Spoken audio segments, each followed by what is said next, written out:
Now, it's pretty much universally known at this point in time that Bob Iger is by far the worst CEO, in my opinion, in history, and exactly how he's really been driving Disney down to the ground, and they don't really seem to learn from their problems. You know, we've seen what they have done with Star Wars, what they are still doing with the Marvel Cinematic Universe, as well as their regular Disney remakes and/or projects. Snow White is a great example that we've been talking about for the past couple of days now, but there's a lot of other aspects that Bob Iger really wanted to break silence on related to Disney's current struggles and whether or not that's going to lead to something very specific with Disney+. This is Mike Zero. Subscribe if you're new and like this video to see future updates. I'm also on Twitter at Mike01. I thank you also very much for the great and kind support, and let's get right into the subject, shall we? Now, we know that Bob Iger is, well, very well known to be a very big liar. He always kind of just lies through his teeth to the general public, really tries to hide the fact that Disney is currently struggling. We know that their Disney stock is really at an all-time low. It's not looking good right now. And other aspects related to the parks have reportedly been emptier than normal. You know, we know a lot of you guys, thankfully, have been reporting back to me here in the comments saying your experience over at Orlando, having, of course, lower attendees there. Bob Iger blaming it on the humidity is also very idiotic in my opinion. But let's get into exactly what Iger had to say in response to selling Disney+. This is something that has been going on about a lot of different, developments about how Iger reportedly wants to sell Disney and sell off his streaming models and stuff like that. So let's get into this, alright? So, with Bob Iger dealing with tons of issues related to Indy 5, Snow White, and the Disney stock, however, recently Iger addressed the many debates and conversations from the general public about Disney selling their streaming service Disney+. Iger delivered the following as a response. Well, I would be lying if we weren't dealing with a decline for 2023, but to say if that should result in us selling our streaming platform, I think is just ridiculous. We are still performing very strong on our streaming platform. We may have had some losses throughout 2023, but we are still remaining very stable with our audience engagement and are deeply analyzing our analytics over time to ensure we hold a brighter future for 2024 for Disney+. So no, I don't think I have any concern about our streaming model. I have no intentions of selling our streaming spectrum because it's just too early to tell exactly how 24 will perform for us. But right now we have no worries. We expect plenty of more subscribers for next year with all the content that we are ready to deliver, and especially this year with our upcoming Star Wars content such as Ahsoka and Skeleton Crew from LUCASFILM. Now guys, let me stop here for 1 second. Now, I don't think Bob Iger understands that it could also go the other way. If Ahsoka fails, you're going to lose subscribers. If a Skeleton Crew is a bomb, you're going to lose subscribers. The same goes for the upcoming Marvel TV shows for 23 and 24. So, I think that, he's catering to the good and really discounting any possibility of the bad. And we know that Star Wars has had a very tough track record lately. Everything happening with Mando Season 3, what happened with the sequel trilogy movies have been a disaster. And let's not forget about the Book of Boba Fett and Obi-Wan Kenobi really not meeting expectations at all from the fans, and how that also hurt Disney Plus on a Star Wars level. So, on top of this, I think 110% that Iger is just lying here. A lot of guys that I know with their social circles and their social circles, etc., what they do now is if they even want to watch a show on Disney Plus, they'll subscribe for a month, they'll binge watch the show, and then they'll unsubscribe.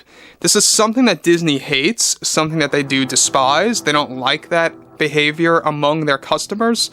And it's something that they try to work their way around doing by putting out more shows closer, to each other, release date-wise. And that's how they kind of keep people engaged. If you spread those shows out more between both Marvel and Star Wars, etc., you're going to lose more subscribers at a faster rate. So I think at the end of the day, there is an issue with Disney Plus. I've been hearing from a lot of you guys out there that a lot of people have been canceling their subscription, they've been tuning in less to less shows, and so on and so on. However, alright, he goes on to continue, we expect to have a good recovery for any losses throughout 23 that we experienced in the beginning of this year globally. I wouldn't necessarily trust the trades really with selling our streaming model. It's a powerful business tool for us to explore and evolve with, and I still have no concerns over further losses for 2024. If anything, we are looking to gain. How much exactly is a narrow picture for us right now that we will learn more about as we are analyzing closer to the new year during the holiday season. We also have some excellent Marvel content arriving on Disney Plus, as well as such throughout the year of 2024, regardless of our cutbacks. We don't believe that will do any harm.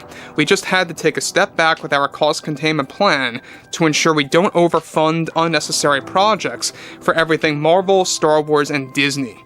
So, here's the thing about Bob Iger again. I think that it's not just Bob Iger who's the problem here, guys. Let's be real. The board is the real root of the weed. They really need to, be swapped out. The shareholders need to take a stand, and they need to take a stand now. Now, the problem is that Bob Iger is really calling a lot of shots here as well, and influencing a lot of the board members to follow through that. Now, we gotta remember, regardless of Bob Iger getting his contract extended until 2026, I've mentioned this numerous times, it means absolutely nothing. Alright, we know that Bob Iger just did this, but Bob Chapek did the same exact thing. Back in June of 2022, he extended his contract by 3 whole years. 3 whole years, and where is he now? He's gone. He was fired and swapped out with Bob Iger coming in. So that's why I always repeatedly say, a contract extension means absolutely nothing. The board is giving him the benefit of the doubt. They want to see if the Haunted Mansion performs well, if Captain Marvel, as well as Wish and Snow White perform well at the box office. If they all come to fail, the current plan right now is that they will fire him by April of 2024 and swap him out with somebody else. Exactly who? Who in the world knows, right? So that's another problem. Who is going to take over Bob Iger? And even if Bob Iger does get fired, is it really going to fix anything? I highly doubt so. The real problem that needs to be addressed is the Disney board at the end of the day.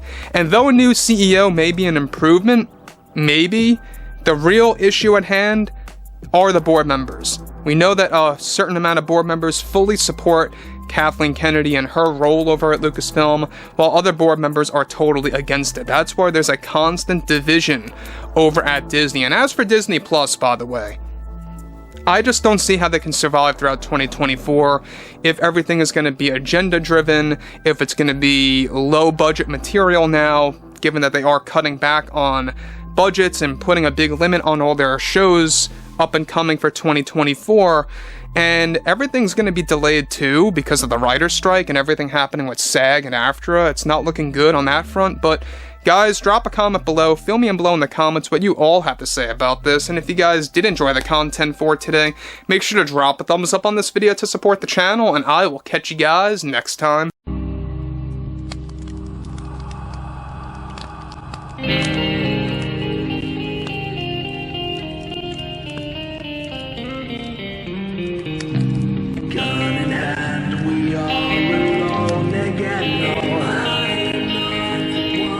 From night